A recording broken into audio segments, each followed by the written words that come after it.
Given the decades of use of ketogenic diets to treat certain cases of pediatric epilepsy, a body of safety data has accumulated. Nutrient deficiencies would seem to be the obvious issue.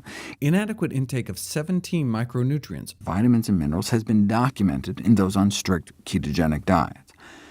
Dieting is a particularly important time to make sure you're meeting all your essential nutrient requirements, since you may be taking in less food. Ketogenic diets tend to be so nutritionally vacuous that one assessment estimated that to get a sufficient daily intake of all essential vitamins and minerals, you'd have to eat more than 37,000 calories a day. That's one of the advantages of more plant-based approaches. As the editor-in-chief of the Journal of the American Dietetic Association put it, what could be more nutrient-dense than a vegetarian diet? Choosing a healthy diet may be easier than sticking 50 sticks of butter in your coffee. And we're not talking about just not reaching your daily allowances. Children have gotten scurvy on ketogenic diets, and some have even died from selenium deficiency, which can cause sudden cardiac death. The vitamin and mineral deficiencies can be solved with supplements, but what about the paucity of prebiotics, the dozens of types of fiber and resistant starches found concentrated in whole grains and beans that you'd be missing out on? Not surprisingly, constipation is very common on keto diets, but as I reviewed before, starving our microbial self of prebiotics can have a whole array of negative consequences. Ketogenic diets have been shown to reduce the richness and diversity of our gut flora. Microbiome changes can be detected within 24 hours of switching to a high-fat, low-fiber diet. The lack of fiber starves our good gut bacteria, but we used to think dietary fat itself was nearly all absorbed in the small intestine. But based on studies using radioactive tracers, we now know that about 7% of the saturated fat in a fat-rich meal can make it down to the colon, which may result in detrimental changes in our gut microbiome: weight gain, increased leaky gut, pro-inflammatory changes. For example, a drop in beneficial bifidobacteria and a decrease in overall short-chain fatty acid production, both of which would be expected to increase the risk of gastrointestinal disorders.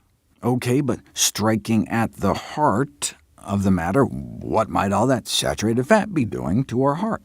If you look at low-carbohydrate diets and all-cause mortality, those who eat lower-carb diets suffer a significantly higher risk of all-cause mortality, meaning they live, on average, significantly shorter lives. From a heart disease perspective, though, it matters if it's an animal fat or plant fat.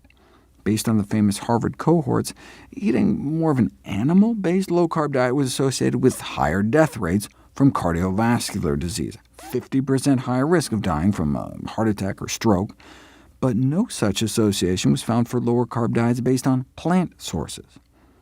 And it wasn't just Harvard.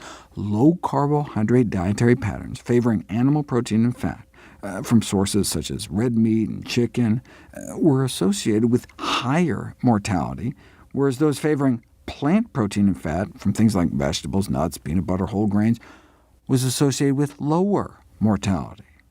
Cholesterol production in the body is directly correlated to body weight. Every pound of weight loss, by nearly any means, is associated with about a 1-point drop in cholesterol levels in the blood. But put people on very low-carb ketogenic diets, and the beneficial effect on LDL bad cholesterol is blunted or even completely neutralized. Counterbalancing changes in LDL size, or HDL, what we used to think of as good cholesterol, are not considered sufficient to offset this risk. You don't have to wait until cholesterol builds up in your arteries, though, to have adverse effects. Within 3 hours of eating a meal high in saturated fat, you can see a significant impairment of artery function.